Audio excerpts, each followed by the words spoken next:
mga kababayan. Dito tayo, Sara Duterte. Ano to, mga kababayan? Itong kay Sara Duterte, ito yan.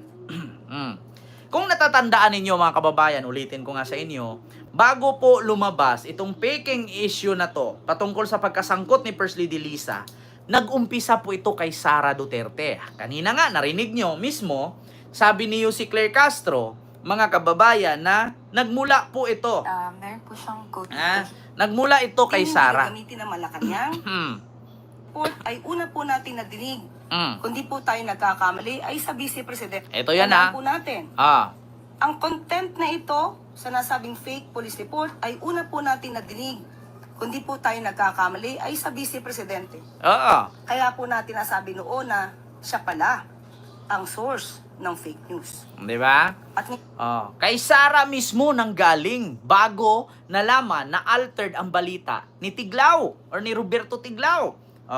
Gusto ko ipakita sa inyo ulit mga kababayan. Ito yun, no?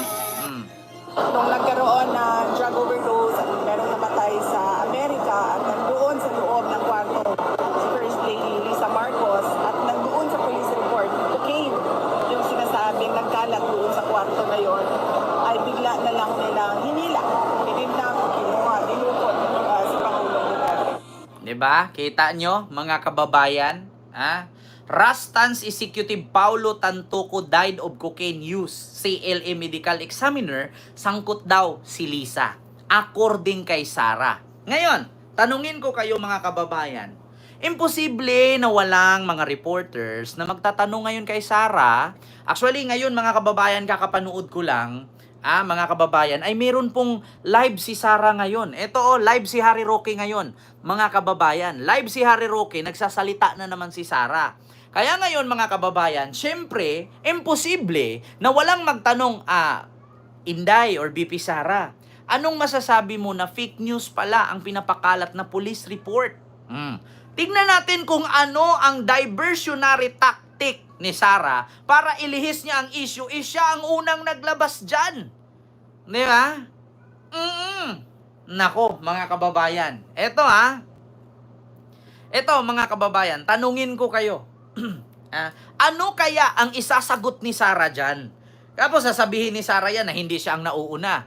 Bago nalaman na si Roberto Tiglao ay altered ang news, si Sara ang unang naglabas niyan.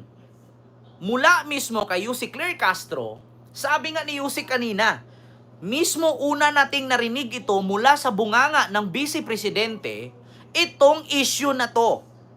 Ngayon na nalaman at nagbigay na ang LA Police Department ng totoong report, ano ang reaksyon ni Sara? Hindi ka ba mahihiya, Vice President Sara? Hindi ka ba magdadalawang isip na sabihin, alam niyo mga kababayan, hindi ko pa naman narinig ang sagot ni Vice President Sara dito sa issue na peke pala ang sinabi niya noon na namatay, tapos nandun si Lisa dahil sa cocaine overdose. Isa lang ang sasabihin ko yan. Sasabihin ni Sara, narinig ko lang kay di umano, kay ganyan, kay ganun. Yan lang naman ang laging sasabihin ni Sara. Narinig ko lang kay ganito, kay ganyan, kay ganun. Di ba? Yan ang tatandaan ninyo. Tignan nyo bukas. Naka-live si Sara ngayon. Si Harry Roque ngayon. Ngayon, pag naka-live si Harry Roque, syempre. Ayan interviewin yan si Sara ngayon. Andyan. Diba? Ayan, andyan naka-live si Harry Roque, mga kababayan. Napaka-imposible naman na hindi natanong doon na, Vice President Sara, anong masasabi mo na fake news pala at hindi pala totoo at ikaw nga ang unang naglabas niyan patungkol kay Lisa. So, tanong ko lang mga kababayan, hindi ba nahihiya si Sara sa mga ganitong bagay? Hindi mahihiya yan dahil sabi niya, totoo or hindi, sisirain ko kayo. Actually, totoo yan, sabi ni Sara, Mamarites Mosne. Ito kasi yan. Wala naman akong pag-asang habulin pa kung ano ang sagot niya. Kasi ito naman talaga, totoo yan, sabi ni Mamarites Mosne. Ito Sara Duterte. Rain ko kayo. tama o mali ang sinasabi. Ayaw ko na bumaba sa akin na ito forever. Kaya sirain ko kayo lahat. Wala akong pakialam kung totoo man o hindi ang paninira ko sa inyo. Basta lang masira kayo. Ayaw ko na bumaba sa akin na ito forever. Rinig nyo, mga kababayan? Kaya sirain ko kayo lahat. Wala akong pakialam kung totoo man o hindi ang paninira ko sa inyo. Basta lang masira kayo. Ayaw ko na... Di ba? Rinig nyo, mga kababayan? Ayan. Klarong-klaro. Wala akong pakialam, basta totoo man o hindi, ang sinisira ko sa inyo, basta nasira ko kayo. Ayaw ko na bumaba sa akin na ito forever. Kaya sirain ko kayo lahat. Wala akong pakialam kung totoo man o hindi ang paninira ko sa inyo. Basta lang masira kayo. Ayaw ko na bumaba sa akin na ito forever. Kaya sirain ko kayo lahat. Wala akong pakialam kung totoo man o hindi ang paninira ko sa inyo.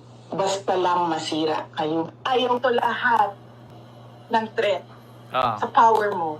Sisirain mo talaga. Di ba? Tingnan nyo, Ayaw to lahat ng threat sa power mo. Sisirain mo talaga. It's very obvious. Sa lahat ng naririnig mo, nakikita mo na ginagawa, ang motibo dyan is ayaw ko na bumaba sa akin na ito forever. Kaya sirain ko kayo lahat. Tignan mo ang klaseng utak meron to. Abogado yan, ha? Paano? Di ba? Mga kababayan, alam nyo na. Kaya ngayon, sa totoo lang, wala siyang pakialam kung totoo man o hindi ang sinasabi niya. Basta ang totoo dyan ay nasira niya at sisirain pa daw niya ang administrasyon ni Marcos.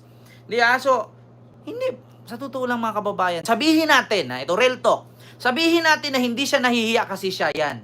Pero habang buhay, napapasanin ng mga anak niya yan. Habang buhay na makikita ng mga sunod na henerasyon niya, mga kaapu-apuhan niya at mga anak niya yan na ang aming nanay, ang first ever vice president na lukarit. Yeah? Ang aming nanay, ang pinakauna-unang babaeng presidente, vice president, na may saltik. Diba? Ay, Diyos mio Marimar. Sabihin natin hindi siya nahihiya kasi immune na siya dyan. Hindi siya nahihiya dahil pinanindigan niya na kahit mali siya, gawin niyang tama para sa sarili niya. Kasi nga, mali siya. Nakakahiya na kasi alam niyo sa totoo lang, mabait naman talaga si Inday. Mabait yan. Ang problema lang kasi, hindi niya kayang hindi na niya kayang i-handle ang kanyang sarili kasi nakakahiya nga. Katulad niyan, 125 million saan mo dinala? Instead na sabihin niya yung totoo, hindi niya sasabihin bakit mabubuko siya eh. Di ba? Pinanindigan na lang niya. Oo, na kahit kahihiyan, kahit pakapalan ng muka, pagpatuloy niya. Bakit? Kasi nakakahiya eh. Oo, ganun. Sa totoo lang, mga kababayan. Pero, ang consequences ng kanyang ginagawa, sasaluin ng mga kaapu-apuhan niya yan. Sasaluin ng mga pamangkin niyang susunod na politisyan, sasaluin ng mga anak niyang susunod na politisyan, mga pinsan niya. Hindi man siya nasisira sa sarili niya, pero yung mga kapatid niya, mga pamangkin niya, mga apo niya, mga pinsan niya, ikakahiya siya. Niya? Katulad niyan, source ng fake news. Diyos mio, Marimar. Kaya, mapapahiya kaya? Nahihiya kaya si Sara pag nalaman niya ngayon na peke pala yung binitawan niyang salita na si First Lady Lisa daw sangkot sa LA News, na namatay si Paulo Tantoco, na may mga cookie nagkalat sa sahig, na which is dun sa balita, wala namang nagkalat na sahig. Daming ganyan sa Davao. Di ba? Manang-mana kay tatay mo, digong. Di ba? So, yun lang mga kababayan, yung ating live ngayon, hindi ko siya masyadong habaan. Yeah? Kaya sabi ko sa inyo, sabi nga ni Congresswoman Franz Castro na nagtatantrum, nagtatantrum daw sa harap ng publiko. O nanggigigil, yung basta. Kaya yun lang mga kababayan, hindi ko na masyadong habaan yung ating live at 1 oras na po tayo mahigit, no? Mag-ingat po kayo at 10:30 na po, no? Maraming salamat po sa inyong lahat. Hindi ko po maisa-isa